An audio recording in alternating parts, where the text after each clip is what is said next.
friends, I am Ritu. Welcome you all on Basic Shiksha. So I hope you all are doing well. In today's lecture, I am going to discuss about the era of one-party dominance. In the last class, I have already discussed about the introductory part. मैं एक बार आपको revise करा देती हूँ कि last class में मैंने intro में आपके साथ क्या डिस्कस किया था. तो इंट्रो पार्ट में मैंने era of one party dominance जब शुरू हुआ उसके पहले क्या क्या मेजर चैलेंजेस थे इलेक्शंस कराने के लिए. इंडिया इंडिपेंडेंट हुआ था, उसमें क्या क्या मेजर प्रॉब्लम्स आई थी, क्या क्या जो भी क्रिटिसाइज़ किया गया था वर्ल्ड लीडर्स ने कि इंडिया कैसे इलेक्शंस कराएगा, डेमोक्रेटिक गवर्नमेंट इतनी पुअर और इलिटरेट कंट्रीज़ में एक कंट्री में कैसे हो सकती है. तो ये सारे मेजर चैलेंजेस के बाद जब फाइनली पॉलिटिकल लीडर्स ने डिसाइड किया था कि हम इलेक्शन कराएंगे इंडिया में और उसके लिए उन्होंने एक्सेप्ट किया उस चैलेंज को, तो मैंने इसके बारे में थोड़ा सा डिस्कस किया था. उसके बाद formation of constitution, some important facts related to constitution I have discussed with you, and after that I have discussed about the constituent assembly and its major facts and major committees of constituent assembly. And after that I have discussed about the drafting committee. So drafting committee, how it is formed and a number of members of drafting committee and who are the members and who are the chairman. You know also that Dr. B.R. Ambedkar was the chairman of drafting committee. So these were the few topics I have discussed in the last lecture.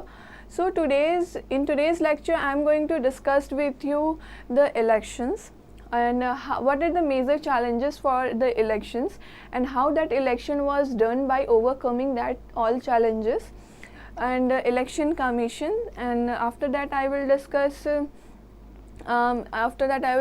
about the election procedure and about the one party which made an overwhelming win in the three continuous election, and about some parties, their symbols and their founders and leaders.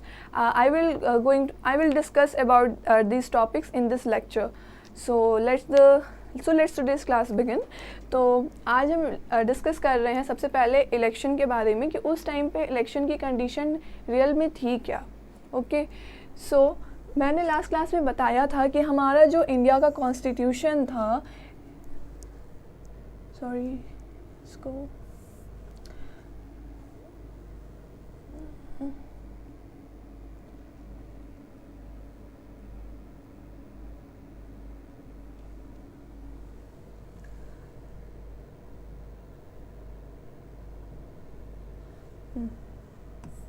हाँ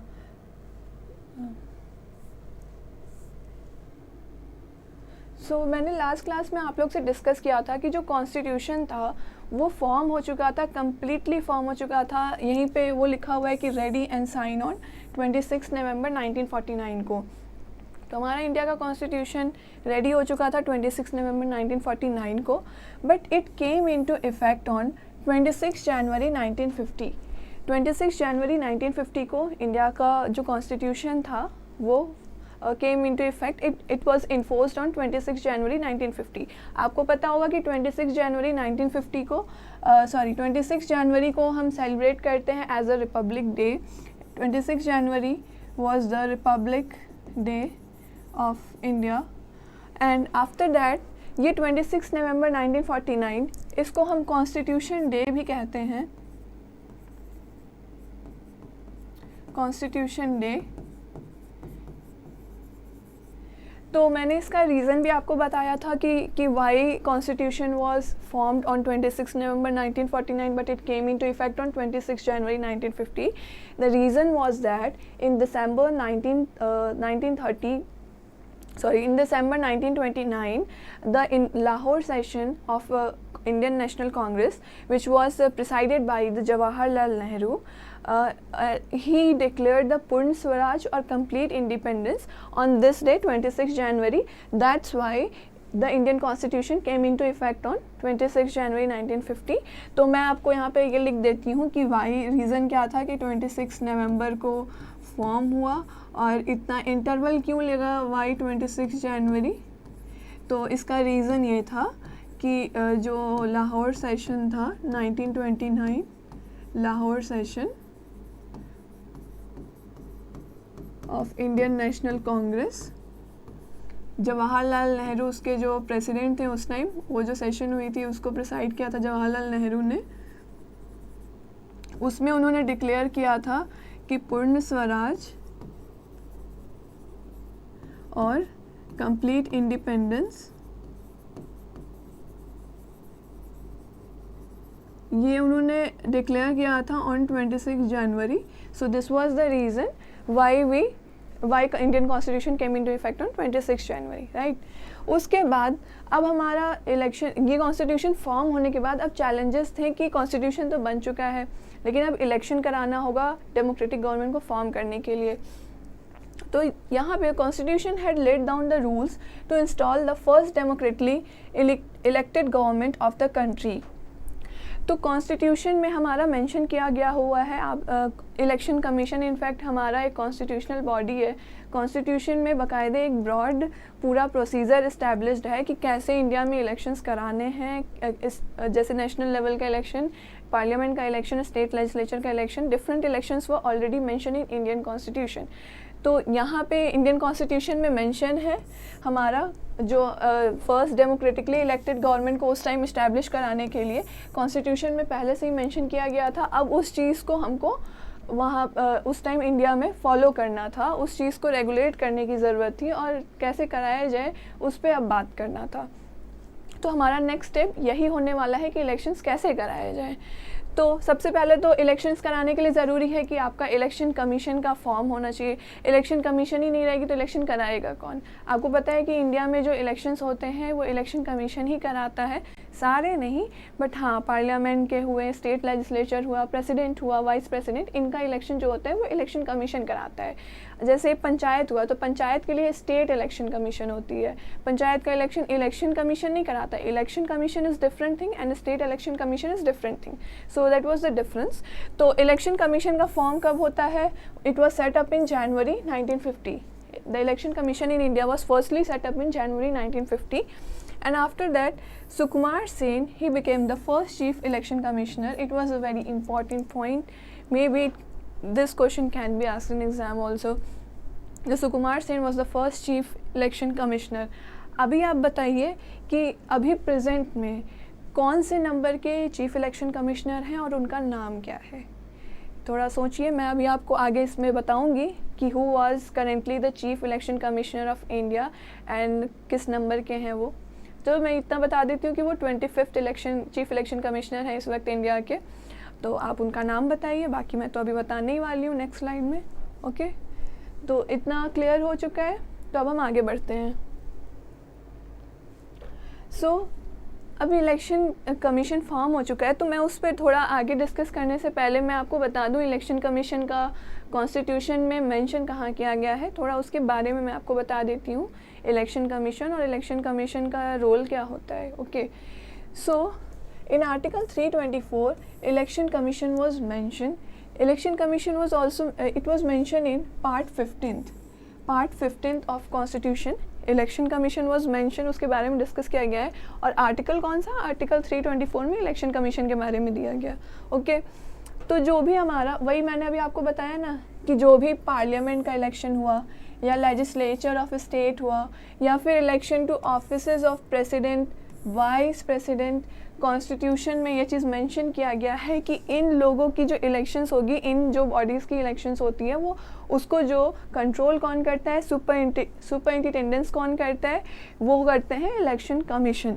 okay, तो इन चार जो आप देख रहे हैं, parliament, state legislature, president, vice president, का constitution में मेंशन किया गया है कि इलेक्शन कमीशन इनकी इलेक्शन कराता है। ओके, तो इसी को इसमें कॉन्स्टिट्यूशन में इसी को हम इलेक्शन कमीशन कहते हैं, बस यही लिखा है।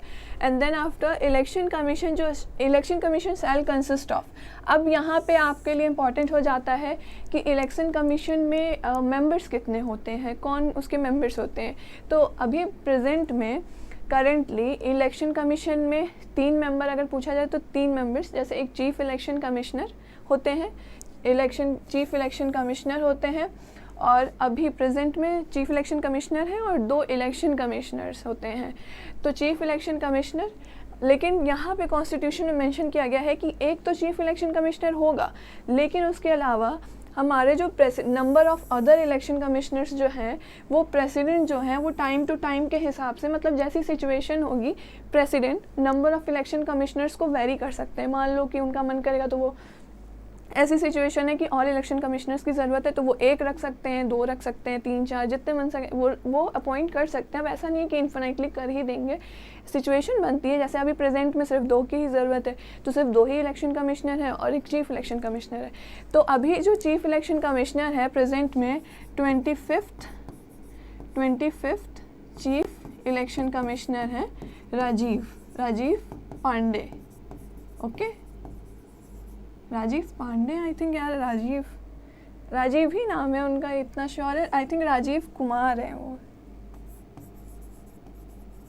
राजीव कुमार। ये अभी 25th चीफ इलेक्शन कमिश्नर है इंडिया के। और एक इलेक्शन कमिश्नर का मुझे नाम याद है, आई थिंक अनूप पांडे उनका नाम है। एक और इलेक्शन कमिश्नर शायद उनका इलेक्शन अभी हुआ नहीं है या फिर अपॉइंट है नहीं, I don't know, but chief election commissioner sure है कि राजीव कुमार ही है 25th चीफ इलेक्शन कमिश्नर। तो आप इसको याद रखिए, हो सकता है ये भी पूछ लिया जाए एग्ज़ाम में, क्योंकि इलेक्शन के बारे में हम पढ़ रहे हैं तो ये इम्पॉर्टेंट हो जाता है ऑब्वियस। फिर उसके बाद है कि चीफ इलेक्शन कमिश्नर। अब चीफ इलेक्शन कमिश्नर तो आपको पता चल चुका है कि अपॉइंट कौन करता है, करते हैं president. But chief election commissioner को रिमूव नहीं किया जा सकता है, उनको रिमूव करने के लिए एक कंडीशन है, वही लिखा है, chief election commissioner shall not be remove from his office except in like manner and on the like grounds as a जज ऑफ द सुप्रीम कोर्ट। मतलब कि चीफ इलेक्शन कमिश्नर को ऐसे ही नहीं कि प्रेसिडेंट ने अपॉइंट किया है तो प्रेसिडेंट जब चाहे उनको हटा दें, ऐसा नहीं हो सकता है। हटाएंगे कब? एक सिचुएशन है कि जैसे कि कोई भी सुप्रीम कोर्ट का जज होता है, उसको हटाने के लिए जो प्रोसीजर होता है, पार्लियामेंट उसको हटाने के लिए जो प्रोसीजर फॉलो करती है मेजॉरिटी ऑफ रेजोल्यूशन के साथ, वही सेम टू सेम प्रोसीजर यहाँ पे चीफ इलेक्शन कमिश्नर को अपने ऑफिस से रिमूव करने के लिए यूज़ किया जाता है। उसके अलावा और कोई ऐसी कंडीशन नहीं है कि चीफ इलेक्शन कमिश्नर को अपने ऑफिस से हटाया जा सके। जैसे जज ऑफ सुप्रीम कोर्ट को हटाते हैं, बिल्कुल सेम वही प्रोसीजर फॉलो होगी चीफ इलेक्शन कमिश्नर को रिमूव करने के लिए। Okay, so let's move to next slide. So we were discussing about the election commission. So in this video this slide is about election commission. अभी मैंने बताया कि election commission के बारे में पार्ट 15 में मेंशन किया गया है।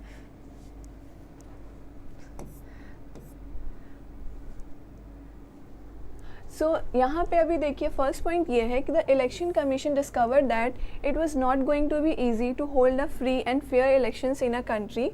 तो उस टाइम मैंने आपको बताया था लास्ट लेक्चर में भी कि इंडिया की जो पॉपुलेशन थी बहुत वास्ट थी, 17 करोड़ की पॉपुलेशन थी, और उसके अलावा illiterate, poor, lack of source, lack of income के वजह से इलेक्शन इतनी आसानी से करा पाना पॉसिबल नहीं था।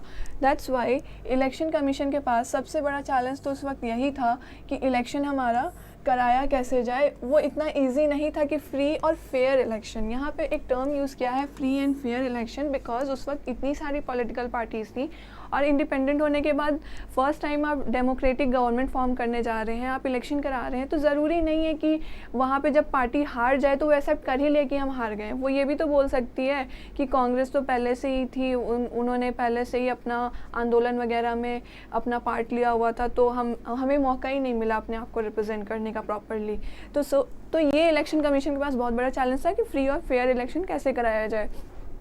उसके बाद रिक्वायरमेंट्स क्या क्या थे इलेक्शंस को होल्ड कराने के लिए। तो इलेक्शन कमीशन ने कुछ क्राइटेरियाज बनाए, कुछ कंडीशंस उन्होंने बनाए कि हम किस बेसिस पे इलेक्शंस कराएंगे, और वो वही एक तरह से मेजर चैलेंज भी थे। तो फर्स्ट यहाँ पे था कि डिलिमिटेशन और drawing the boundaries of electoral constituencies. उस वक्त जैसे वहाँ पे पहले डिवाइड करना था, पहले आपको पता होगा कि प्रिंसली स्टेट्स हुआ करते थे, कोई प्रॉपर बाउंड्रीज नहीं थी। वो लोग कभी भी जैसे कोई स्टेट, जैसे वो किसी पार्ट को जीत लेते थे बैटल्स में, तो वो उसको अपने राज्य का हिस्सा बना लेते थे। बट यहाँ पे अब था कि अब इंडिपेंडेंट होने के बाद हर एक स्टेट्स को फॉर्म किया जाए, उनकी एक प्रॉपर बाउंड्रीज़ को फॉर्म किया जाए। तो वही यहाँ टर्म यूज़ किया गया है डिलिमिटेशन और drawing the boundaries of electoral constitutions. Electoral constituencies का मतलब ये कि जिस एरियाज़ में कितने पॉपुलेशन को उस प्रपोर्शन के साथ डिवाइड करना है कि हम इलेक्शन करा सकें, कितने एलिजिबल वोटर्स हैं, वही इलेक्टोरल कॉन्स्टिट्यूएंसीज का फॉर्मेशन है। सेकेंड पॉइंट वॉज कि प्रिपेयरिंग द इलेक्टोरल रोल्स और the list of all the citizens eligible to vote. तो यहाँ पे ये दोनों का मतलब यही है कि जो अभी इलेक्टोरल कॉन्स्टिट्यूंसीज तो बन गई कि इस एरिया में इतने एलिजिबल वोटर्स होंगे, बट वो जो सिटीजन्स जो वोटिंग करना है, आज भी आप अगर वोट देने जाओगे तो पहले आपकी लिस्ट बनती है, आपको वोटर आईडी दी जाती है, बिना आपका नाम उस लिस्ट में हुए आप वोट नहीं डाल सकते हैं, बिना वोटर आईडी आपको मिले आप वोट देने ही नहीं जा सकते। तो यहीं पर है कि इलेक्टोरल रोल्स फॉर्म किया गया और उसी को सेकेंड यही सिंपल लैंग्वेज में कि list of all citizens eligible to vote.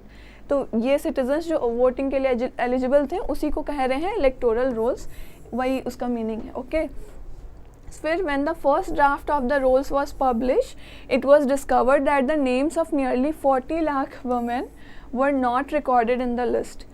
यहाँ पे जो 40 lakhs वोमेन थी उस वक्त के पॉपुलेशन में, उनका तो लिस्ट में नाम ही नहीं था। इनफैक्ट जब वो इलेक्शन के लिए वोट डालने गई थी तो उनका नाम ऐसे कुछ रजिस्टर था कि एज अ वाइफ ऑफ और डॉटर ऑफ, मतलब कि इसकी पत्नी है, जैसे मान लीजिए शर्मा जी की वाइफ, शर्मा जी की बेटी, शर्मा जी की बहू, ऐसा वाला टाइप का नाम था उनका। तो ये कोई मतलब नहीं होता ना, उनकी सेल्फ की आइडेंटिटी नहीं है, तो इस तरह से इलेक्शन कमीशन कैसे आइडेंटिफाई करेगा पॉपुलेशन में कि वुमेन्स की कितनी पॉपुलेशन है, उनकी वोटिंग कैसे पता चलेगी, इतने सारे शर्मा जी हो गए तो समझ में ही नहीं आएगा। इसी चीज़ को इलेक्शन कमीशन ने बाद में क्या किया कि रिजेक्ट कर दिया इन एंट्रीज को और बोला कि वापस से इन एंट्रीज को रिवाइज़ कराया जाए, वापस से फॉर्म किया जाए लिस्ट को, और इस बार जब फॉर्म किया जाए तो सबके नाम होने चाहिए, ये नहीं कि कोई किसी और के नाम से या फिर उनसे रिलेटेड नेम से रजिस्टर कर ले, राइट।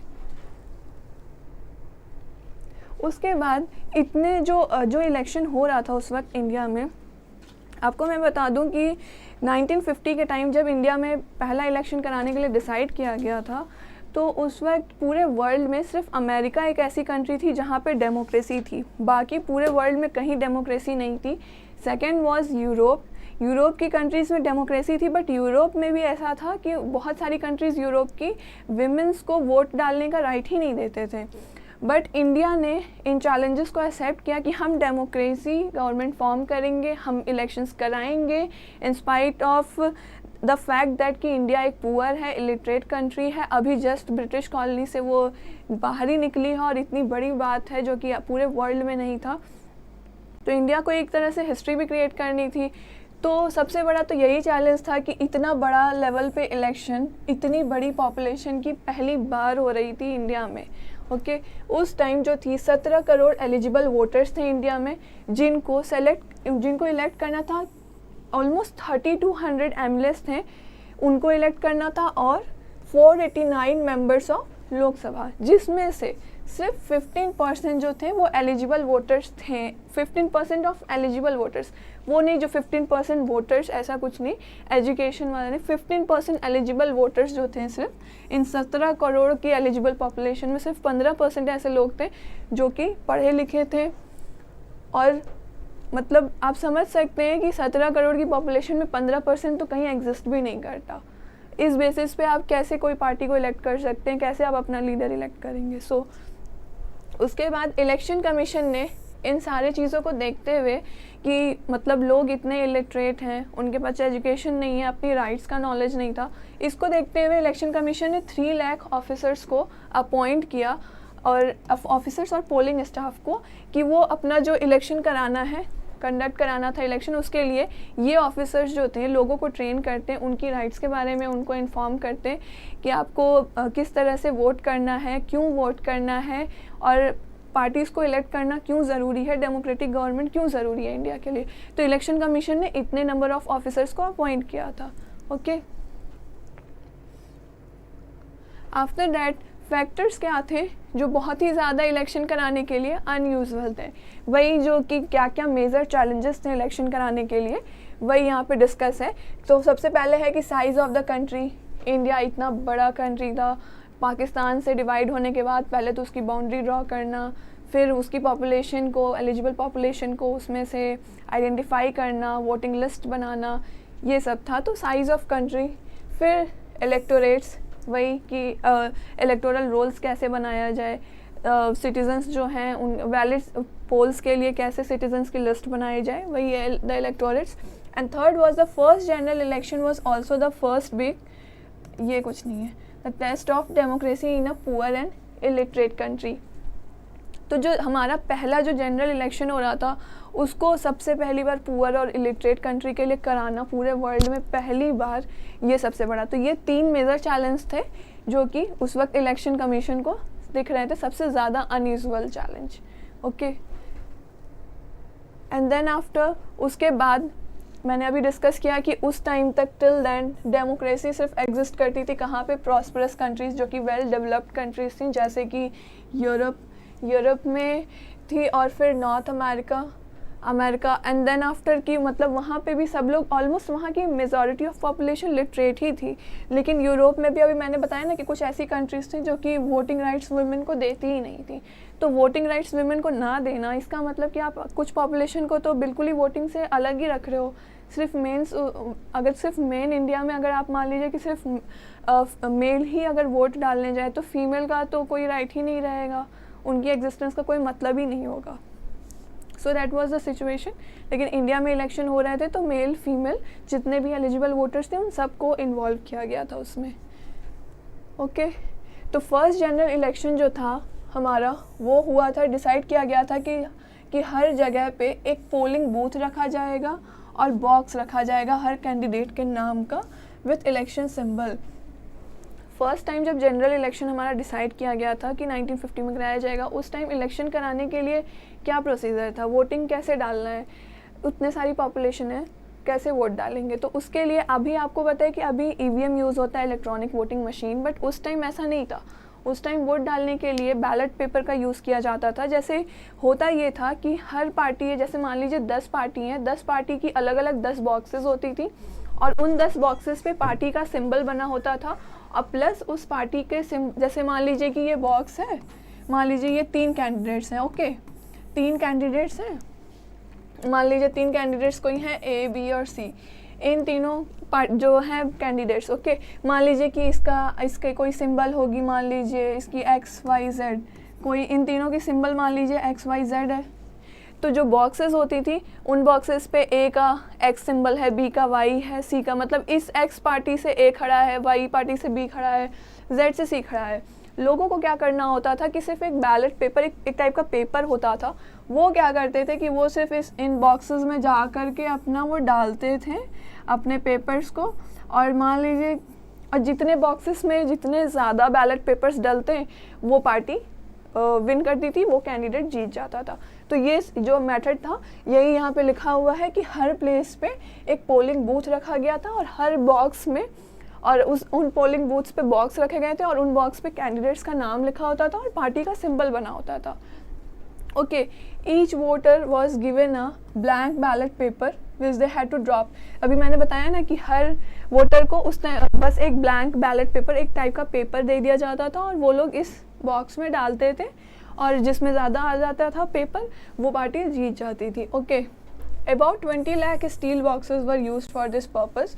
तो सोचिए 20 लाख स्टील बॉक्सेस पूरे इंडिया में, क्या सिचुएशन रहती होगी आप समझ सकते हैं। बट इंडिया का उस वक्त डेवलप नहीं था, उस टाइम ईवीएम नहीं आया था, इनफैक्ट स्टैम्प बैलेट पेपर जो 2 इलेक्शंस के बाद आए थे वो भी नहीं थे। तो यही एक मेथड था इलेक्शन कराने का।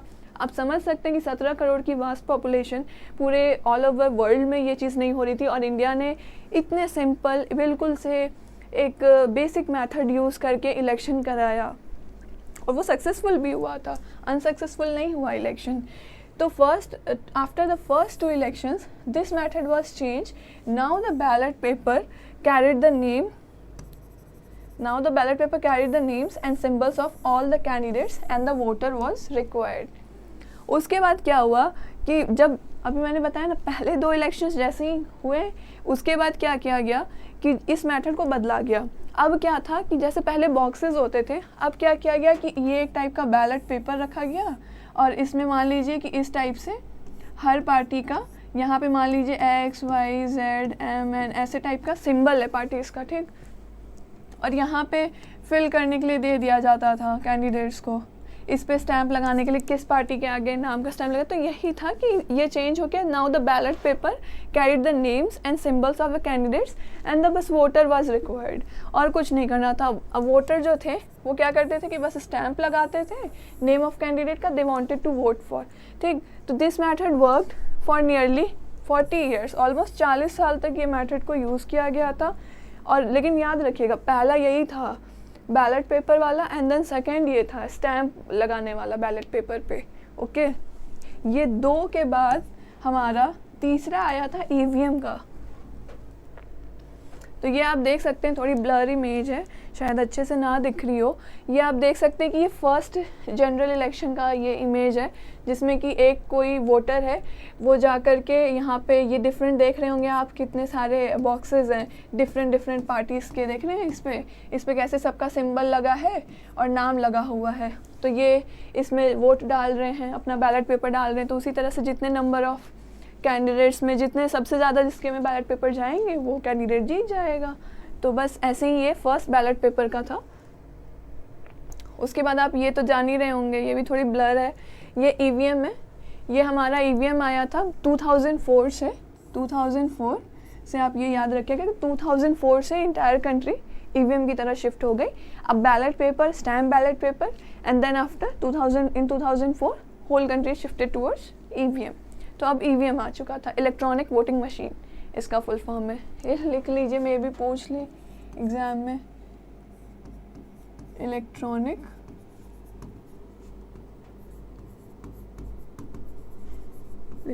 Voting machine. Okay, and then after अभी मैं कुछ जो उस वक्त पार्टीज़ जितनी भी थी, ये अभी कुछ नेशनल पार्टीज़ हैं, मैं उनके बारे में थोड़ा सा आपको डिस्कस कर सकती हूँ. उनका फॉर्मेशन और फाउंडिंग ईयर ये कभी कभी पूछ देता है एग्ज़ाम में. तो जैसे यहाँ फर्स्ट पार्टी अभी इंडिया में जो गवर्नमेंट चल रही है, मैं वहीं से डिस्कस करती हूँ. आप इसका क्रोनोलॉजिकल ऑर्डर याद रख सकते हैं ईयर के लिए. तो फर्स्ट पार्टी यहाँ पे है भारतीय जनता पार्टी. ये उसका आप सिंबल देख रहे हैं लोटस का. ओके, और उसके बाद इसका फाउंडेशन ईयर कब है? Bharatiya Janata party was formed on 1980 and who was the founder? It was originated from भारतीय जनसंघ फाउंडेड बाय श्यामा प्रसाद मुखर्जी. ये भारतीय जनसंघ से ऑरिजिनेट हुआ था, जिसको कि फाउंड किया था श्यामा प्रसाद मुखर्जी ने. फाउंडिंग ईयर कब है? 1980 में फॉर्म हुआ. ऑफिशियली क्रिएट हुआ था 1980 में ही एंड कॉन्टेस्टेड इन 1984. 1980 में ये पार्टी फॉर्म हुई थी, लेकिन ये नहीं था कि 1980 में इलेक्शन लड़ने लगी, नहीं, ये 1984 में लोकसभा का इलेक्शन ये पार्टी लड़ी थी. ओके, और इसके फर्स्ट प्रेसिडेंट 1984 में कौन बने थे इस पार्टी से? इस पार्टी के जो फर्स्ट प्रेसिडेंट थे 1984 लोकसभा इलेक्शन के, वो थे Lal Krishna Advani ji. Okay, and then second अब पार्टी आती है Indian national Congress. It was the second majority party in India presently. तो ये उसका सिंबल है हैंड का. तो ये इसका फाउंडिंग ईयर था 1885 में इस पार्टी का फॉर्मेशन हुआ था. ये सबको पता होगा, फर्स्ट पार्टी भी थी इनफैक्ट ये इंडिया की फॉर्म होने वाली. और ये इसके फाउंडर कौन थे? ए.ओ. ह्यूम. और फर्स्ट प्रेसिडेंट जो इस पार्टी के थे वो थे W.C. Banerjee. First all Indian political party of free independence Indian alliance of other supporter party, United progressive alliance. ये जो थी वही मैंने भी बताया कि ये फर्स्ट ऑल इंडिया की पॉलिटिकल पार्टी थी प्री इंडिपेंडेंस इंडिया की. Pre independence India alliance of other supportive party, United progressive alliance. मतलब यही पहली जो इंडिया की पॉलिटिकल पार्टी थी आफ्टर इंडिपेंडेंस. और इनफैक्ट पहले ही ये फॉर्म हो चुकी थी, इंडिपेंडेंट होने के पहले ही आप देख सकते हैं 1885 में ये पार्टी फॉर्म हो चुकी थी. Okay, so now moving towards the third party, communist party of India, Marxist.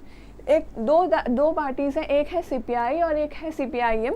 ये दोनों डिफरेंट है, सेम नहीं है. ये है CPIM, communist party of India, ये मार्क्सिस्ट है. और इसकी सिंबल आप यहाँ देख सकते हैं ऐसे. ये कब फाउंड हुई थी? ये फॉर्म हुई थी 1964 में. इसके फाउंडर कौन थे? P. Sundarayya and EMS Namboodiripad and others in 1964. Okay, 1964 में ही इसके ये फाउंडर थे, इन्होंने फाउंड किया था. And it formed from CPI. जो CPI थी वो पहली, CPI was the first communist party of India. ये फर्स्ट कम्युनिस्ट पार्टी थी इंडिया की, ये आप थोड़ा सा याद रखिएगा, क्योंकि ये जो CPIM है ना, communist party of India Marxist, ये CPI से ही फॉर्म हुई थी। तो ये जो CPIM था, ये represents the left wing of Indian politics. Left wing और राइट विंग्स हैं इंडिया में, मतलब जो डिफरेंट लिबरल अपना मेंटालिटी शो करते हैं या फिर डिफरेंट उनके व्यूज़ हैं, फिलासफीज, आइडियोलॉजीज़ हैं। तो ये एक लेफ्ट विंग मतलब शो करती थी इंडियन पॉलिटिक्स की।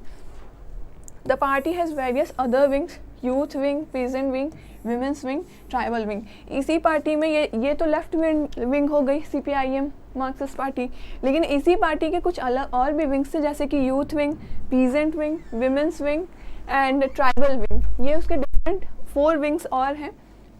तो ये थी CPIM।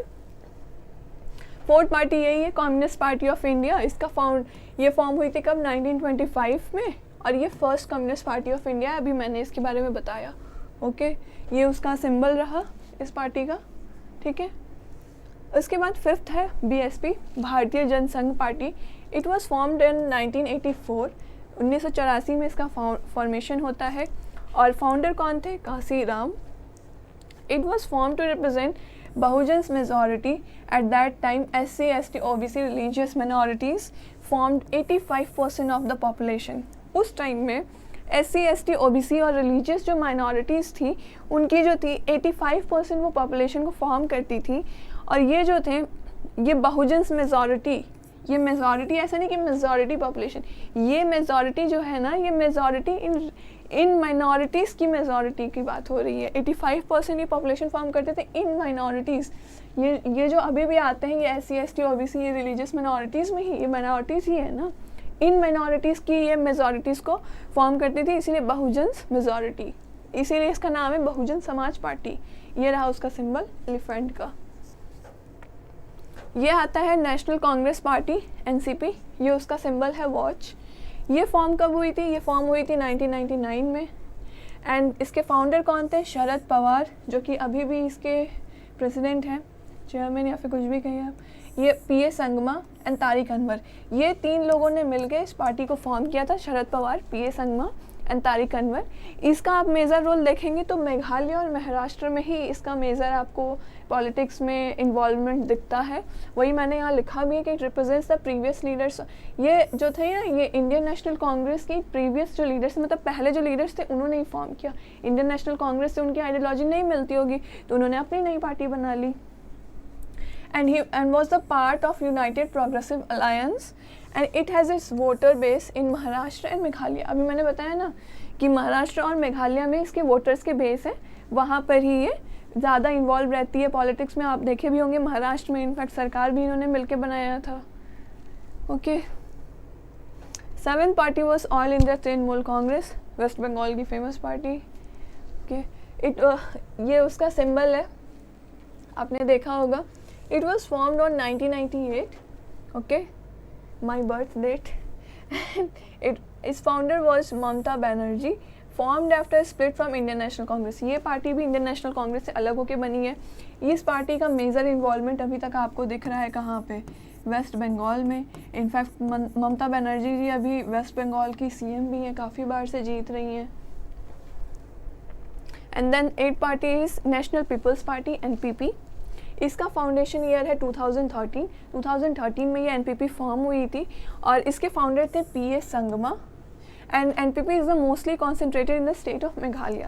ये इसका एक पॉलिटिक्स में इन्वॉल्वमेंट आपको सबसे ज़्यादा कहाँ दिखता है? मेघालय में। Okay, so these were the few national parties जिनके बारे में अभी मैंने आपसे डिस्कस किया।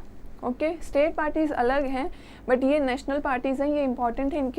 इनका फॉर्मेशन पूछ सकता है कि कब हुआ था और कौन फॉर्म किया था और किस स्टेट में इनकी ज़्यादा पॉलिटिक्स में इन्वॉल्वमेंट रहती है या फिर किस स्टेट में ये जीतते हैं। तो these were the national parties. Okay,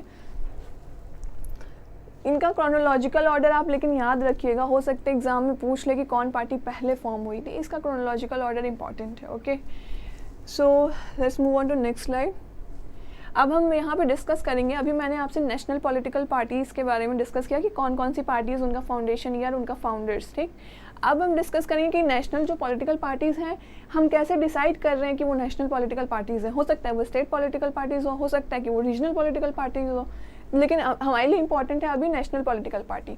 तो इसके लिए कुछ कंडीशंस हमारे कॉन्स्टिट्यूशन में मेंशन किए गए हैं ऑलरेडी। तो first one is a party registered with election commission of India is declared as national party on the following condition. सबसे पहले तो आप ये चीज़ याद रखिए कि कोई पार्टी जो है वो रजिस्टर्ड होनी चाहिए इलेक्शन कमीशन ऑफ इंडिया से। मतलब नेशनल पॉलिटिकल पार्टी तो ठीक है, ये जो परसेंटेज ऑफ सीट्स वगैरह डिवाइड हो, लेकिन सबसे पहले तो वो इलेक्शन कमीशन ऑफ इंडिया के अंडर, इलेक्शन कमीशन उनको रजिस्टर करेगा, मतलब एक सिंबल देगा। नेशनल पॉलिटिकल पार्टी का सिंबल कोई यूज़ नहीं कर सकता है, वो उनके लिए रजिस्टर हो जाता है। सो कि यही वही लिखा है कि इलेक्शन कमीशन ऑफ इंडिया के अंदर उनको रजिस्टर होना चाहिए नेशनल पार्टी के लिए। ये नेशनल पार्टी की कंडीशन है। ओके, तो फर्स्ट कंडीशन, फॉलोइंग कंडीशन, तो कंडीशन में सबसे पहला आता है कि party must wins 2% of Lok Sabha seats from at least 3 different state. मतलब जो 3 स्टेट्स हो, मान लीजिए 3 स्टेट्स, मान लीजिए यूपी, बिहार, झारखंड, ये 3 स्टेट्स हो गए, वो पार्टी को कम से कम 2% सीट उन तीनों स्टेट्स में से मिलाकर जीतना होगा। सिर्फ 2% भी जीत जाए तो वो नेशनल पार्टी बन जाएगी। Second condition, if it is recognised as a state party in at least 4 states. मतलब सेकेंड कंडीशन ये है कि या तो जैसे ये और आप कर लीजिए, जैसे कि पहली कंडीशन ये हो सकती है और कि recognised as a state party in at least 4 states, मतलब कम से कम 4 स्टेट्स में वो स्टेट पार्टी की तरह रिकॉग्नाइज्ड हो। जैसे कि जैसे मान लीजिए कि अभी आप है आम आदमी पार्टी, वो अभी दिल्ली में यूनियन टेरिटरी है और एक पंजाब में, सिर्फ 2 ही है, तो वो नेशनल पॉलिटिकल पार्टी नहीं कहलाएगी। तो ऐसा नहीं कि ये तीनों कंडीशंस एक साथ फॉलो होने की ज़रूरत नहीं है, इनमें से कोई एक भी अगर फॉलो होगा तो वो पार्टी नेशनल पॉलिटिकल पार्टी है। फर्स्ट वाला कि 2% सीट 3 डिफरेंट स्टेट्स में जीत जाए, दूसरा वाला कि कम से कम 4 स्टेट्स में वो स्टेट पार्टी की तरह रिकॉग्नाइज्ड हो, और थर्ड कंडीशन ये है कि इफ़ इट रिसीव्स, वो party 6% of votes polled in previous parliamentary और legislative assembly election in addition to 4 seats in Lok Sabha. मतलब पहला, ये थर्ड कंडीशन में क्या है कि 6% ऑफ वोट पहले के जो पार्लियामेंट्री इलेक्शन हुए हैं, मतलब जो मान लीजिए इस साल एक इलेक्शन हो रहा है पार्लियामेंट का, उसके पहले जो इलेक्शन था उसमें 6% वोट्स जो डाले गए हैं वो जीते, या तो लेजिस्लेटिव असेंबली में इलेक्शन में 4 सीट्स के साथ लोकसभा के, जैसे 6% या तो सिर्फ पार्लियामेंट्री इलेक्शन में जीत जाए, या तो लेजिस्लेटिव असेंबली के साथ साथ इलेक्शन में 4 सीट्स लोकसभा की भी जीत जाए। तो इसको ऐसे आप लिख लीजिए कि 6% seats in parliamentary elections, previous parliamentary elections, और पार्लियामेंट्री या फिर लेजिस्लेटिव असेंबली के इलेक्शंस में, और इसके साथ साथ आपका क्या होना चाहिए कि 4 सीट्स लोकसभा में, 4 सीट्स लोकसभा में जीतनी चाहिए। ये these are the 3 conditions which a party needed to be declared as a national party. It is not necessary that these all 3 conditions should follow simultaneously. Any one condition is sufficient to make a party as a national party. Okay? बस ये ज़रूरी है कि register होना चाहिए election commission के under. Okay, so let's move on to next slide. तो next slide में है कि the elections had to be postponed twice and finally held from October 1951. तो देखिए, हुआ ये था कि इलेक्शन कराने का डिसीज़न लिया गया था 1950 में कि हम इलेक्शन कराएंगे, लेकिन जैसे ही जब चैलेंजेस आ गए पॉपुलेशन का, और जो भी मैंने आपको डिस्कस किया कि कैसे वीमेंस थी और वो अपने दूसरे नाम से लिख दे रही थी अपने पेरेंट्स या फिर अपने हस्बैंड, ऐसा, और फिर पॉपुलेशन था सिटीजन्स का जो लिस्ट तैयार करना था, उतनी ज़्यादा पॉपुलेशन का डिलिमिटेशन भी करना था। ये सब चैलेंजेस के बाद 1950 में थोड़ा सोचा गया कि अभी तो पॉसिबल नहीं है, तो 1950 में इलेक्शन तो कराना था, लेकिन इलेक्शन जो था वो पोस्टपोन 2 बार किया गया, और एक बार अक्टूबर 1951 में और एक फरवरी, मतलब पोस्टपोन 2 बार किया गया था उस बीच में, लेकिन फाइनली ये हुआ कब, अक्टूबर 1951 में से जब फरवरी 1952 तक इलेक्शन हुआ।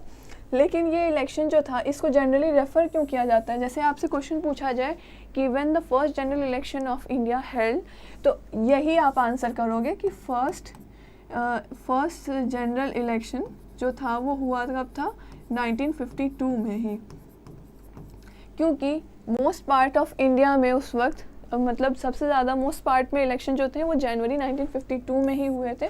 वहीं यहाँ लिखा था since most parts of the country voted in January 1952, सबसे ज़्यादा vote most part of country में जनवरी 1952 में सबसे ज़्यादा लोगों ने इसी टाइम डाले थे। इसीलिए जब भी क्वेश्चन पूछा जाए कि when does the first general election of India occur, तो आप आंसर करोगे 1952, 1950 या 1951 नहीं, 1952 आंसर होगा उसका, राइट। उसके बाद कि when the results were declared these were accepted as fair even by the losers। अभी मैंने बताया ना कि डेमोक्रेसी इतना इजी चीज़ नहीं था, इजी नहीं था कराना, इलेक्शन कराना डेमोक्रेसी के लिए, क्योंकि जब अभी तो एक न्यू कंट्री फॉर्म हुई है और सबसे पहले तो हमको यही जानना है कि मतलब जब हम इलेक्शन करा रहे हैं तो जो पार्टी जीत रही है तो सामने की एक पार्टी जीतेगी तो 10 पार्टी हार रही है, तो वो उस चीज़ को एक्सेप्ट कर पाती है कि नहीं। तो वही यहाँ पे था कि जितने भी पार्टी हारी थी उन्होंने इस चीज़ को एक्सेप्ट किया था। इसी को कहते हैं फ्री एंड फेयर इलेक्शन। यही फेयर मेथड था कि पार्टीज़ जो हारी उन्होंने जीतने वाली पार्टी का वेलकम किया और उनके साथ गवर्नमेंट को फॉर्म भी किया और पूरा सपोर्ट किया। इसी वजह से कहीं ना कहीं ये भी रीज़न था कि इंडिया में जो ये एक्सपेरिमेंट था ह्यूज लेवल का सक्सेसफुल रहा। तो वही यहाँ मैंने लिखा फिर कि the Indian experiment had prove the critics wrong. जो भी वर्ल्ड क्रिटिसाइज़ कर रहा था या फिर कई जगह से इंडिया में ही डिफरेंट ओपिनियंस बटे हुए थे कि यार ये कैसे करा सकते हैं। एक मैगज़ीन थी ऑर्गेनाइज़र मैगज़ीन, उसने इनफैक्ट ये भी लिखा रखा था कि Jawaharlal Nehru would live to see this experiment as unsuccessful. मतलब उन्हें जीना होगा ये देखने के लिए कि किस तरह से उनका ये डिसीज़न अनसक्सेसफुल और फेलियर दिखता है। तो आप समझ सकते हैं कि किस लेवल का क्रिटिसिज्म था उस वक्त इस डिसीज़न के लिए। फिर Times of India held that the polls have confounded all those skeptics who thought the introduction of adult franchisee too risky an experiment in this country। Times of India में भी लिखा कि इसने सारे इंडिया में ये इलेक्शन ने सारे क्रिटिक्स को रॉन्ग प्रूफ कर दिया कि यूनिवर्सल कि एडल्ट फ्रेंचाइजी नहीं हो पाएगी। ओके उसी तरह से इंडिया जनरल इलेक्शन जो था इंडिया का 1952 का ही देखिए 1952 मैंने भी बताया ना कि 1952 ही आंसर होगा फर्स्ट जनरल इलेक्शन। 1952 का general election it was a landmark in history of democracy. मतलब एक बहुत बड़ा इतिहास था कि वर्ल्ड में सिर्फ अमेरिका और यूरोप में डेमोक्रेसी होने के बाद इंडिया जैसी पुअर इलिटरेट कंट्री जो कि अभी जस्ट इंडिपेंडेंस हुई है, अपना जस्ट कॉन्स्टिट्यूशन उसने फॉर्म किया, इलेक्शन भी करा लिया, थोड़ा टाइम लगा बट उसने जो चैलेंज एक्सेप्ट किया इंडिया ने वो चीज़ पूरे वर्ल्ड के सामने दिखाया और it was proved over the world and it was created as a landmark history all over the world also, and so it was no longer possible to argue that democratic elections could not be held in conditions of poverty or lack of education। उस वक्त आपको पता है कि कुछ ही develop countries हुआ करती थी, बहुत सारी ऐसी कंट्रीज़ थी, तो पहले से एक मिथ था कि ये जो जनरल इलेक्शंस हैं डेमोक्रेटिक गवर्नमेंट है ये फॉर्म नहीं की जा सकती है वैसे पुअर कंट्रीज़ में और इलिटरेट कंट्रीज़ में। इंडिया का ये सक्सेसफुल एक्सपेरिमेंट पूरे वर्ल्ड में इस चीज़ को बता गया कि मतलब कि हाँ ये हम करा सकते हैं, कोई मैटर नहीं करता कि कंट्री पुअर है या इलिटरेट है, इलेक्शंस आराम से किए जा सकते हैं, कुछ प्रोसीजर्स फॉलो करने होंगे, सारी चीज़ों को मैनेज करना होगा, टाइम लगेगा लेकिन करा सकते हैं। सो वही यही चीज़ यहाँ पर लिख रखा है कि सारे मिथ्स और सारे क्रिटिसिज्म को रॉन्ग प्रूफ करते हुए इंडिया ने हिस्ट्री क्रिएट किया और एक नई बात भी पूरे वर्ल्ड को समझा दी कि हाँ वही पॉवर्टी और लैक ऑफ एजुकेशन ही नहीं और भी चीज़ें ज़रूरी होती हैं इलेक्शन कराने के लिए। ओके सो इतना क्लियर हो गया। Now next one is Congress dominance in the first election. तो अब हमारा मेन मुद्दा स्टार्ट होता है। अभी तक हमने पूरा इलेक्शंस के बारे में समझ लिया, इलेक्शन कमीशन के बारे में समझ लिया, पॉलिटिकल पार्टीज़ का बारे में समझ लिया, नेशनल पॉलिटिकल पार्टीज़ कैसे बनती हैं जो उस वक्त भी थी अभी भी हैं, क्या क्राइटेरिया कॉन्स्टिट्यूशन में, वो सब मैंने समझा, हम लोग ने समझा। और अब है कि अब कांग्रेस का डोमिनेंस 3 इलेक्शन में। तो कांग्रेस का जब फर्स्ट इलेक्शन हुआ 1952 वाला, तो उसमें देखिए the Congress party as it was popularly known had inherited the legacy of the national movement. It was the only party to have an organisation spread all over the country.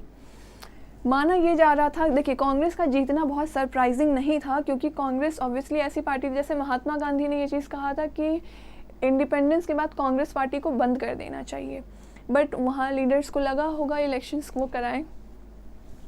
तो कांग्रेस का जीतना surprising नहीं था, क्योंकि कांग्रेस ने ऑब्वियसली सबसे ज़्यादा India के नेशनल मूवमेंट्स में बिफोर इंडिपेंडेंस पार्टिसिपेट किया था, सबसे ज़्यादा स्ट्रगल मूवमेंट्स में उन्होंने पार्टिसिपेट किया था। इनफैक्ट ब्रिटिश गवर्नमेंट से बातचीत या फिर जो भी इंडिया के लिए इंडिया के इंडिपेंडेंस या कॉन्स्टिट्यूशन का फॉर्मेशन या फिर इंडिया को डोमिनेंट स्टेटस प्रोवाइड करना या फिर डिवीज़न ऑफ इंडिया, इन सब के लिए सबसे ज़्यादा इन्वॉल्वमेंट कांग्रेस पार्टी की ही थी। तो पहले से ही उनकी लेगेसी बरकरार थी नेशनल मूवमेंट से ही।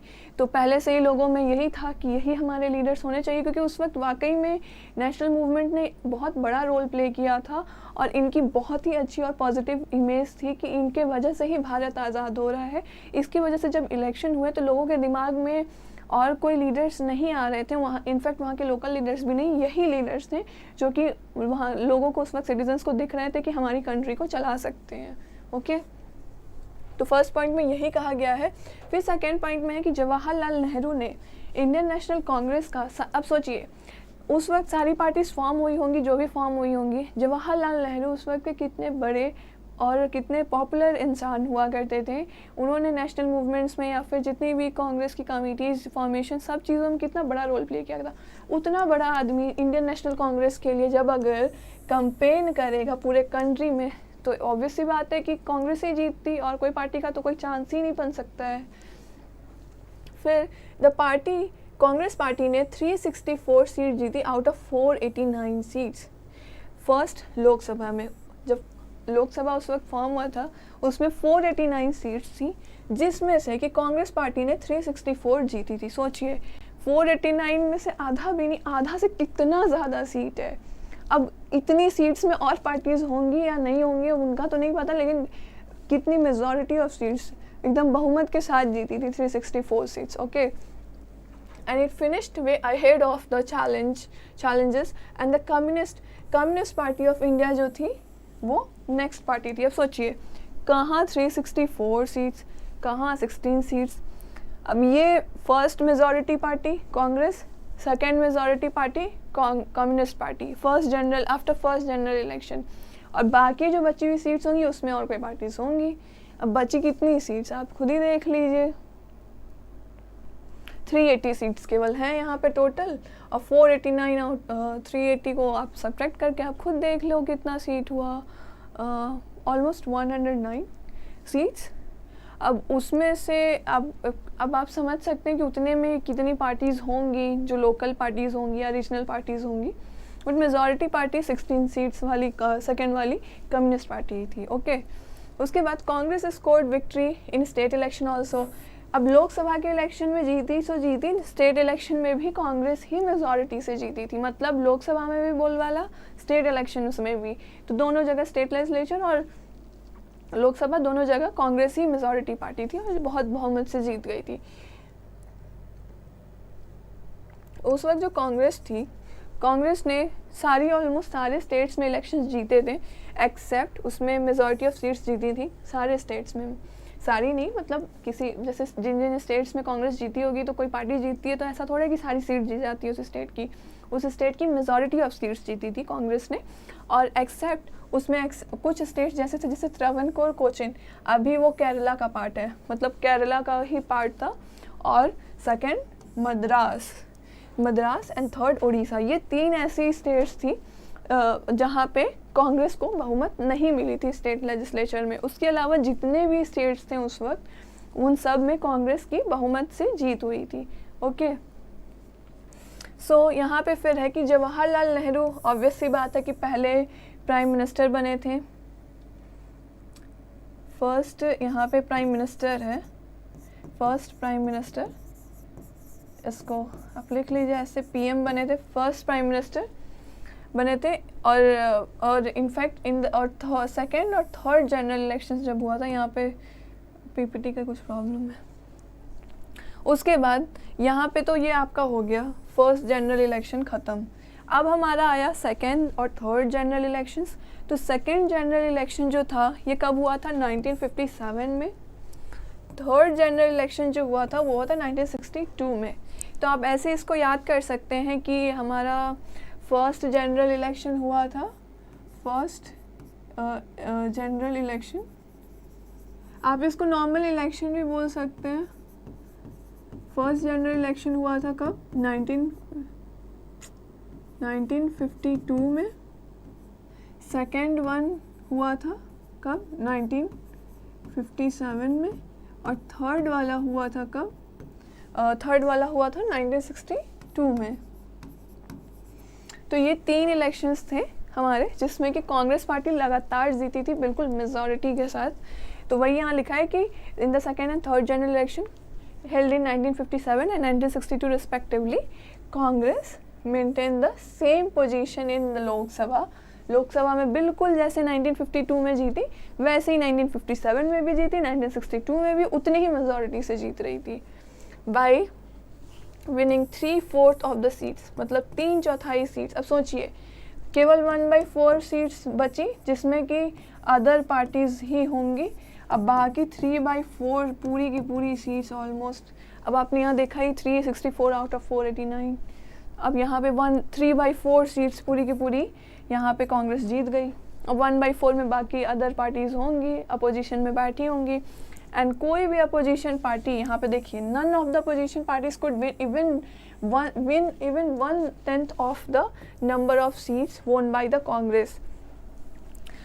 यहाँ 3/4 सीट्स कांग्रेस जीत रही है और 1/10 सीट भी कोई नहीं जीत पा रहा है। 1/4 छोड़िए बचा हुआ, उसमें थोड़ा भी नहीं, 1/10 सीट भी कोई पार्टी नहीं जीत पा रही थी। यानी कि अब जितनी भी सीट्स होंगी आप समझ लीजिए 1/10 कितना हो, 48 सीट्स भी कोई पार्टी नहीं जीत पा रही थी इस सीट का। तो आप समझ सकते हैं कि कांग्रेस लगातार ये 3 साल अपना डोमिनेंस रखी। तीनों साल लोकसभा का इलेक्शन कांग्रेस लगातार जीती। That's why this topic is known as era of one party dominance, and that party was Congress. That party won by absolute majority in all those 3 years. So let's move on to next slide. तो इसमें था कि लेकिन जैसे लोकसभा का तो election तीनों साल मेजॉरिटी से कांग्रेस जीती, लेकिन ये जो स्टेट असेंबली का जो इलेक्शन था, अब इसमें देखिए क्या हुआ। इसमें हुआ कि Congress did not gate majority in a few cases. जैसे कि फर्स्ट जनरल इलेक्शन में क्या था, मद्रास, उड़ीसा और एक सेकेंड, ये 3 स्टेट्स मैंने अभी बताया ना आपको, कहाँ गए ये त्रावणकोर, देखिए केरला, मद्रास, उड़ीसा, ये 3 स्टेट्स थे जहाँ पे कांग्रेस को मेजॉरिटी नहीं मिली। लेकिन अब देखिए कि अब वो कुछ स्टेट्स और ऐसे हैं जैसे कि जहाँ से कांग्रेस बहुत ज़्यादा मेजॉरिटी, मतलब अपोजिशन में भी अच्छे से नहीं जीत पा रही थी, कोई और पार्टी अलग ही मेजॉरिटी में जीत रही थी। तो उसमें एक एग्जांपल था केरला का ही, सीपीआई गवर्नमेंट का। तो ये लिखा है the most significant of this cases was in Kerala in 1957। अब 1957 के स्टेट असेंबली में आप देखिए कि जब कोलिशन लेड बाय, कोलिशन मतलब कि 2 पार्टीज फॉर्म हुई होंगी, उन्हीं का coalition, it was led by CPI form government, communist party of India. मैंने बताया था ना अभी कि it was the first communist party of India, CPI. और ये केरला में 1957 में यही पार्टी मेजॉरिटी के साथ जीती थी कांग्रेस को हरा करके। ओके, उसके बाद the extent of victory of Congress was artificial. देखिए अब ये सवाल उठता है कि कैसे, मतलब ठीक है एक बार जीत गई, नेशनल मूवमेंट का थोड़ा असर रहा, हवा चली थी नेशनल मूवमेंट की वजह से, बट वो लीडर्स परमानेंट तो नहीं थे ना, कभी ना कभी फ्यूचर में उनकी भी डेथ होती, कभी उनके भी वो इल होते हैं या फिर बूढ़े होते हैं, तो फिर न्यू लीडर्स आते, तो क्या नए चेहरों को लोग पहचानते? नहीं ना। फिर भी कांग्रेस यहाँ पे कैसे 1957 में भी जीत गई, फिर 1962 में भी जीत गई। तो उसके पीछे का रीज़न ये था, वहीं यहाँ लिख रहे हैं कि the extent of victory of Congress was artificially boosted.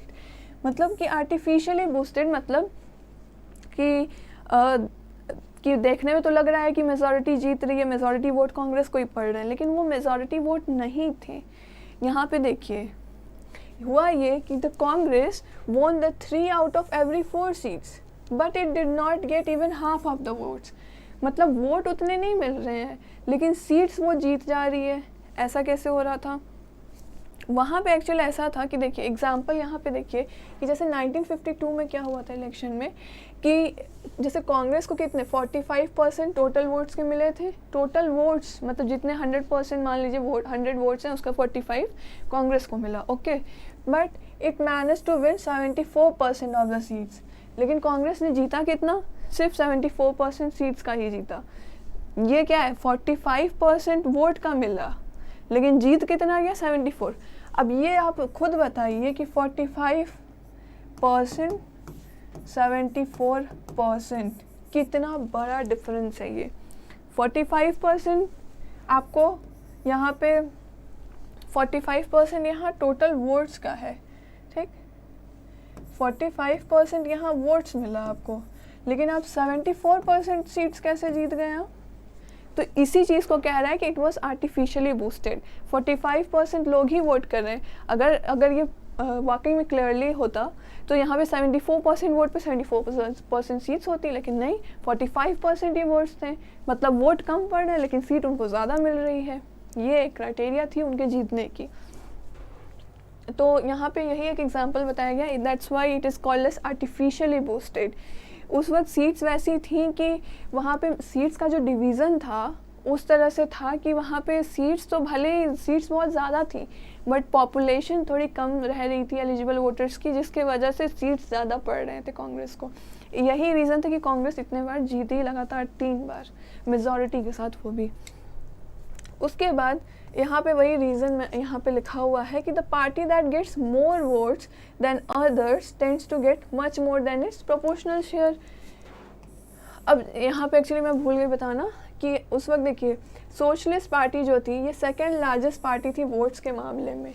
Votes के मामले में कांग्रेस के बाद second largest party socialist party थी वोट्स के मामले में, and it secured more than 10% of the votes all over the country. 10% से ज़्यादा वोट इन्होंने सिक्योर किया था।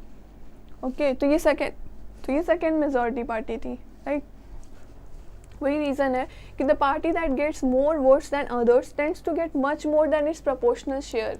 मतलब वही मैंने बताया ना कि 74% सीट्स का प्रोपोर्शनल तो कहीं से 45% नहीं है। कितना बड़ा डिफरेंस है 45-74 में। तो वही है कि कोई भी पार्टी जितना उनका शेयर था उससे कई गुना ज़्यादा उनको सीट मिल रही है, उतने उससे ज़्यादा ही उनको वोट मिल रहा था। That is exactly what worked in favour of Congress. If we add up all the non Congress votes of all non-Congress candidates, it was more than the votes of the Congress। अगर हम सारी नॉन कांग्रेस पार्टीज़ का उस वक्त vote को add करते तो वो कांग्रेस की जो पार्टी है ना उससे ज़्यादा ही वोट पड़ जाती। लेकिन क्या हुआ कि नॉन कांग्रेस पार्टीज अपना इलेक्शंस लड़ रही थी। जैसे अभी एक मैं आपको एग्जांपल दूं, कोई ऐसा पॉलिटिकल पार्टी से नहीं है मेरा लेना देना, एग्जांपल दूं कि जैसे अभी बीजेपी है, तो बीजेपी को हराने के लिए कुछ स्टेट्स में आपने देखा होगा कि सारी पॉलिटिकल पार्टीज़ अपने आप को ऐड कर ली हैं। बिल्कुल सेम वही कंडीशन था, लेकिन यहाँ पे ये जैसे वो पार्टीज़ अलग अलग थी, तो बीजेपी जीत रही है तो सबकी सब हार रही हैं। अब वो लोग एक कॉलिशन फॉर्म कर लेंगे तो हो सकता है कि बीजेपी से ज़्यादा वो वोट हासिल कर लें। तो वही चीज़ यहाँ कहा गया कि जब नॉन कांग्रेस सारी पार्टीज़ का जब वोट को हम जोड़ रहे थे तो वो कांग्रेस की पार्टी से ज़्यादा ही आ रही थी। लेकिन हो क्या रहा था कि अब सारी पार्टीज़ को अपना वर्चस्व बनाना है, they all want to be sovereign. तो सारी नॉन कांग्रेस पार्टीज़ अपना अपना इलेक्शंस लड़ रहे थे, जिसके वजह से ये हो रहा था कि डिफरेंट राइवल पार्टीज़ थे, डिफरेंट कैंडिडेट्स थे, तो वोट्स बट जा रहे थे। इसीलिए कांग्रेस को ऑब्वियसली मेजॉरिटी मिल रही थी, कांग्रेस आराम से बहुमत से जीत रही थी। तो यही रीज़न था। ओके ओके सो यहाँ पे फिर हमारा आता है, हम डिस्कस करते हैं सोशलिस्ट पार्टी के बारे में। सोशलिस्ट पार्टी है ये। अब देखिए सोशलिस्ट पार्टी में ये था कि अभी मैंने बताया ना कि वोट के मामले में 10% वोट सोशलिस्ट पार्टी को मिल रहे हैं। जैसे 45% कांग्रेस को मिल रहे हैं तो सोशलिस्ट पार्टी को 10%। तो second majority of votes goes to was majority of vote socialist party को ही मिले थे। तो अभी हम पहले थोड़ा सोशलिस्ट पार्टी के बारे में डिस्कस कर देते हैं, क्योंकि ये बहुत एक इम्पॉर्टेंट पार्टी है अभी भी प्रेजेंट में। तो देखिए ये जो पार्टी थी सोशलिस्ट पार्टी, ये बेसिकली फॉर्म कैसी हुई थी? ये फॉर्म हुई थी बेसिकली कांग्रेस से ही ये अलग होके बनी थी, क्योंकि इनकी जो आइडियोलॉजीज थी कांग्रेस पार्टी से ये थोड़ा अलग थी। तो ये कांग्रेस पार्टी से अलग होके बनी, तो इसका नाम बना कांग्रेस सोशलिस्ट पार्टी। ओके, तो यहाँ पे वही देखिए कांग्रेस सोशलिस्ट पार्टी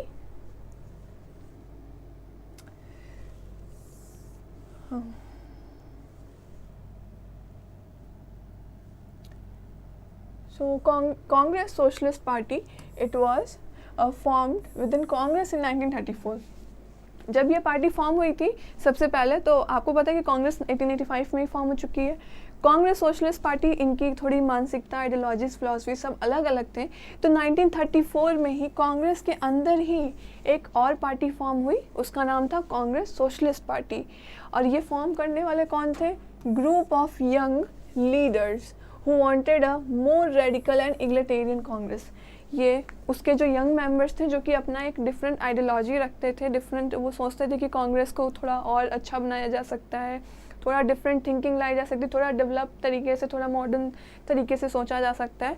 ये उस टाइप के थे यंग मेंबर्स जो कि 1934 में कांग्रेस के ही अंदर सोशलिस्ट पार्टी को फॉर्म किए थे। ओके, लेकिन 1948 में क्या हुआ कि कांग्रेस ने अब कॉन्स्टिट्यूशन में अमेंड किया कि हमारे ही अंदर आप दो पार्टी नहीं फॉर्म कर सकते हैं, क्योंकि और ये तो भाई सही है कि आप एक पार्टी के अंदर दो पार्टी बना दो, अब तो वहाँ मतभेद हो जाएगा, तो पार्टी तो ऐसे ही ब्रेक हो जानी है फिर। तो फिर 1984 में कांग्रेस ने अपने कॉन्स्टिट्यूशन को अमेंड किया to prevent its member from having a dual party. Dual party का फॉर्म, ड्यूअल पार्टी मेंबरशिप, मतलब जैसे कि आप कांग्रेस सोशलिस्ट पार्टी के भी मेंबर हैं, कांग्रेस के भी मेंबर हैं। तो इसीलिए 1984 में कांग्रेस ने इस चीज़ को अमेंड किया कॉन्स्टिट्यूशन में कि आप दो पार्टी की मेंबरशिप नहीं ले सकते, आपको रहना है तो आप एक ही पार्टी में रहिए, नहीं तो मत रहिए। और ये इसी रीज़न से सोशलिस्ट जो थे, जो भी कांग्रेस के अंदर जो सोशलिस्ट आइडियोलॉजी के लोग थे, उन्होंने अपना एक अलग सोशलिस्ट पार्टी 1948 में फॉर्म किया। यानी कि 1948 में अगर पूछा जाए सोशलिस्ट पार्टी, ये कांग्रेस सोशलिस्ट पार्टी है जो कि उसके अंदर ही फॉर्म हुई थी। और अगर क्वेश्चन आता है कि सोशलिस्ट पार्टी कब फॉर्म हुई थी, तो socialist party was form on 1948, जब कॉन्स्टिट्यूशन में कांग्रेस ने अमेंड कर दिया कि दो पार्टी की मेंबरशिप नहीं पॉसिबल है। उसके बाद यहाँ पे the socialist believed in the ideology of democratic socialism. अब मैंने बोला ना कि उनकी आइडियोलॉजी अलग थी, तो उनकी आइडियोलॉजी क्या थी? आइडियोलॉजी ऑफ डेमोक्रेटिक सोशलिज्म, जो कि उनको अलग करता था किससे? कांग्रेस से और कम्युनिस्ट से। कांग्रेस और कम्युनिस्ट से वो अलग कैसे होते थे? यही रीज़न था। वो देखिए उस वक्त देखिए पार्टीज़ का कौन कौन सी थी?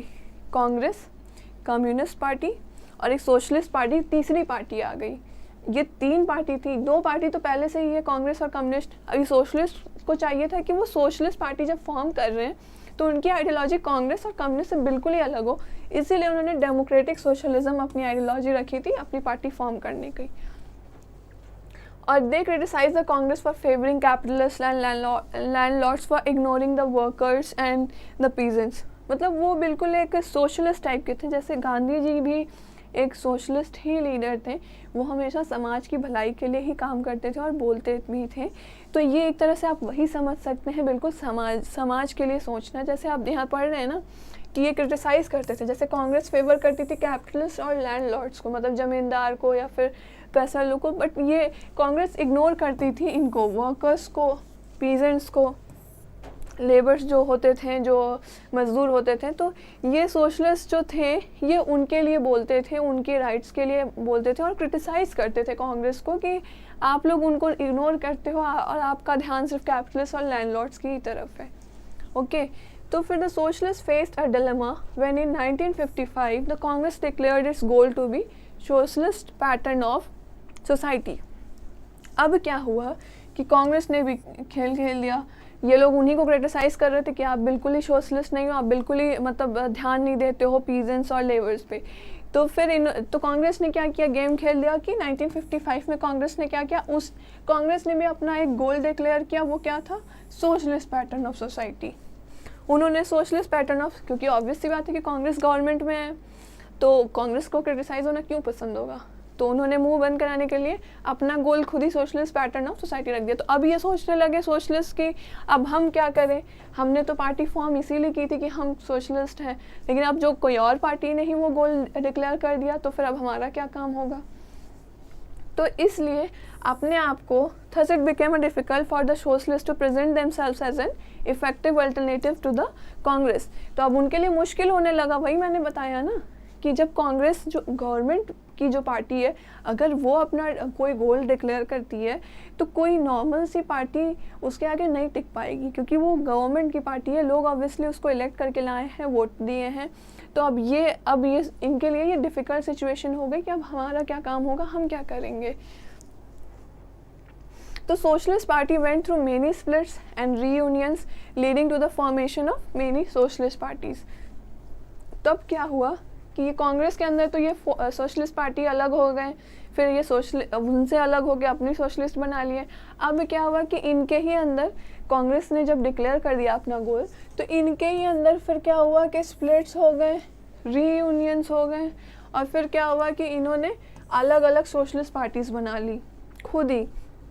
जैसे कांग्रेस सोशलिस्ट पार्टी जो थी, मतलब कांग्रेस के अंदर जो थी, उसके फाउंडर बेसिकली थे कौन? वो थे आचार्य नरेंद्र देव, ये इम्पॉर्टेंट है, वो फाउंडर थे कांग्रेस सोशलिस्ट पार्टी के। और जैसे कभी कभी क्वेश्चंस ये पूछा जा सकता है कि सोशलिस्ट पार्टी जो थी, मतलब उसके कुछ इंपॉर्टेंट लीडर्स पूछे जा सकते हैं, जैसे कि सबसे बहुत इंपॉर्टेंट ये लीडर्स हैं, जैसे कि जयप्रकाश नारायण हुए, अच्युत पटवर्धन हुए, अशोक मेहता, आचार्य नरेंद्र देव, राम मनोहर लोहिया, SM जोशी, ये जो इम्पॉर्टेंट लीडर्स हैं सोशलिस्ट पार्टीज़ के। ओके, सो फिर मेनी पार्टीज इन कंटेम्प्रोरी, मतलब जैसे कांग्रेस सोशलिस्ट पार्टी के फाउंडर आचार्य नरेंद्र देव, सोशलिस्ट पार्टी के ये इम्पॉर्टेंट कुछ लीडर्स हैं। उसके बाद ये देखिए कि जब इंडिया में जब इनकी जो पार्टी थी उसमें स्प्लिट हुए, रीयूनियन हुए, तो डिफरेंट जो पार्टीज फॉर्म हुई वो कौन कौन सी थी? समाजवादी पार्टी, राष्ट्रीय Janata Dal, Janata Dal United and Janata Dal secular. ये सब जो थे, इनकी ओरिजिन कहाँ थी? Socialist party. आज भी आप देखते होंगे RJD हुए या फिर JDU हुआ, जनता दल, समाजवादी पार्टी, ये सब कहाँ से फॉर्म हुई थी? वही सोशलिस्ट पार्टी से ही उनकी ओरिजिन थी। After splits and reunions, important leaders ये हैं कांग्रेस, ये सोशलिस्ट पार्टी के, JP नारायण, अच्युत पटवर्धन, अशोक मेहता, आचार्य नरेंद्र देव, राम मनोहर लोहिया, SM जोशी, ये इंपॉर्टेंट लीडर्स हैं थे सोशलिस्ट पार्टी के। ओके, तो समझ में आ गया? Clear? So thank you very much. So आज हम अपना डिस्कशन यहीं सोशलिस्ट पार्टी पे स्टॉप करते हैं। So I hope you understanding this lecture. अगर कोई भी डाउट हो तो आप पूछ सकते हैं। सो थैंक यू।